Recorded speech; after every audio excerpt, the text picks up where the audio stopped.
What's up, guys? Clint Coons here, and in this video we're going to talk about when you can use an out-of-state limited liability company to own real estate. All right, so what do I mean by an out-of-state LLC? Well, it happens a lot of times like this.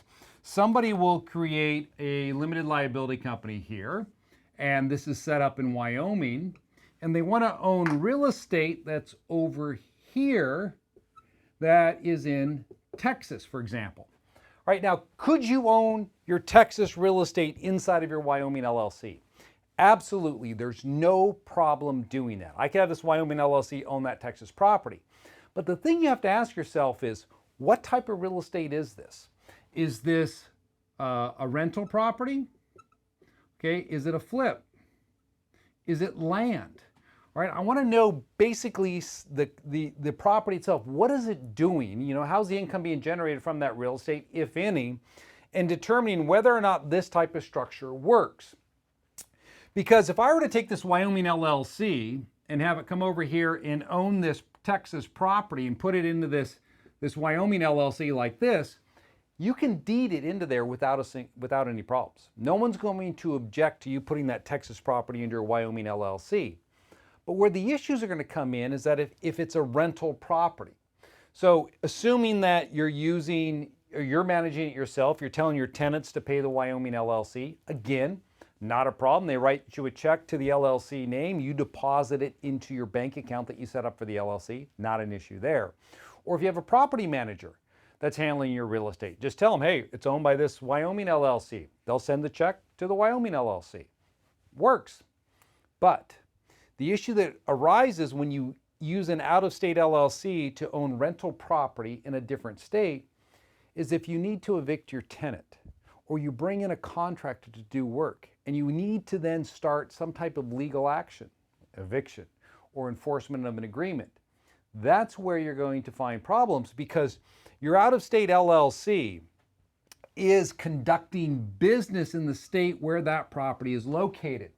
Therefore, it needs to be registered in that state.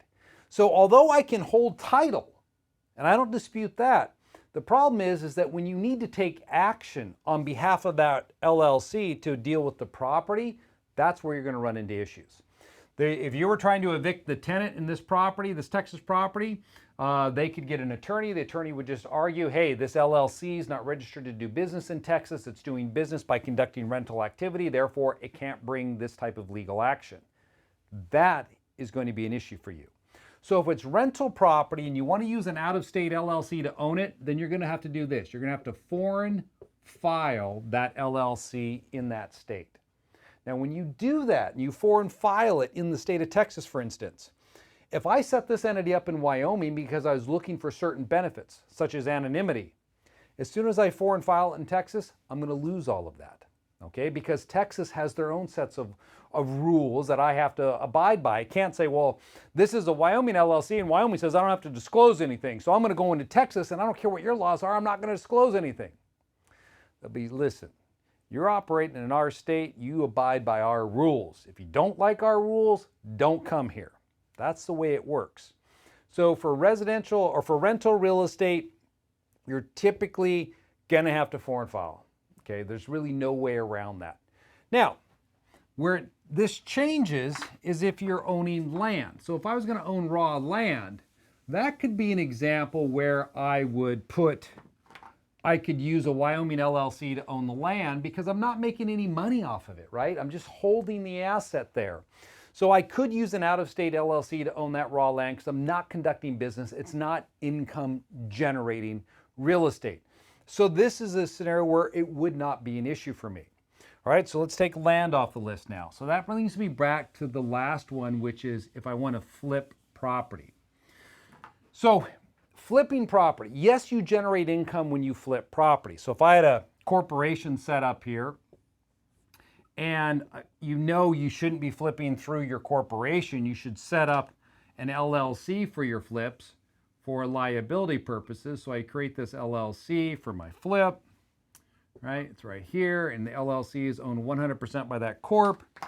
Well, if this flip was taking place in Ohio, okay, this is an Ohio flip, does this LLC actually have to be set up in Ohio? Now, if you look at the rental example I just gave you, you might be thinking, yeah, it does, Clint, because it owns income producing real estate. But the difference between a flip and a rental is that with the rental, that's regular and continuous business activity. A flip is an isolated transaction. And it just so happens that in those types of situations where you're engaging in an isolated transaction, the LLC does not necessarily have to register there. So for a lot of my flip clients, we'll use Wyoming limited liability companies to own their Ohio or Texas or Georgia flip. So we'll just put them right into a Wyoming LLC that's owned 100% by their corporation. Let's assume that this client, this is a Georgia corporation, right? Why would we create a Wyoming LLC to be owned by the Georgia Corp for flip purposes? Because we don't want people to know who's flipping. I don't want whoever buys this property to know that the corporation was the one that owned the LLC, which was selling them the property. Not because I'm going to screw anybody over, it's my business and I don't want anybody up in my business, so I'm going to keep it as private as possible by using that Wyoming, because if I set up a Georgia LLC, it's all going to roll back into my Georgia Corp. Now, keep in mind this. If you use this type of strategy here and you use a Wyoming LLC to sell the property, and this property happens to be in Georgia, okay? Certain states will hold back revenue on the sale of that property to ensure that they get paid their taxes on the deal. So here's the one drawback. If you're going to go with the anonymity structure for flipping property, you flip through separate Wyoming LLCs, and remember, when you're done flipping, you shut it down. Well, you may find that when you sell the property, I remember two years ago, I sold a piece of property in Hawaii, a condo, and let's say it was $800,000 that was brought in. Now, they held back, I think it was $42,000 was held back on the sale to make sure I paid my taxes in Hawaii on this flip or on this condo deal that was held through a Wyoming LLC that I had there. Now, it wasn't a rental, secondary property, whatever is a way you could do that. But the point is that they held back $42,000. Now, what did I actually owe in taxes on this property?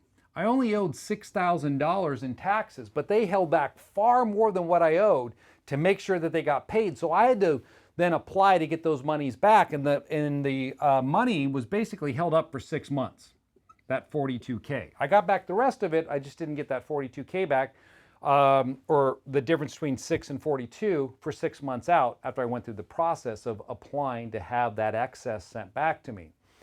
Now, if you really need the money, you can see that this can be a problem for you. So when you're using the Wyoming LLC strategy or out-of-state strategy, know, like in Georgia, if there's a holdback like this, that could be a problem for you. So you're going to have to factor that in. One way to solve that issue would be to register that LLC, again, foreign file it in Georgia right before the sale. But then again, you drop your anonymity shield there. So you want to do a balance as to determine what's more important to you. I've got a great video called My Ultimate Real Estate Flip Anonymity Strategy that you may want to watch that kind of addresses this issue to keep this from becoming a problem. Something I thought about and came up with after I dealt with this going through Hawaii. You best check that out if you're an avid flipper.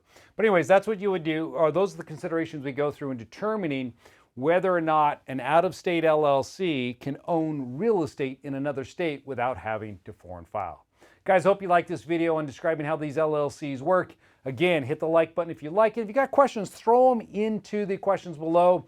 I really like to answer those questions for everyone who is watching the video, because this is a complex topic and it's not a one-size-fits-all. If you want to get a strategy session as well with someone in our firm, there's a link in the show notes on how to schedule that free strategy session so we can do a one-on-one with you to help you design out a plan that works for you and your investing. All right, be sure to catch me next week. Take care.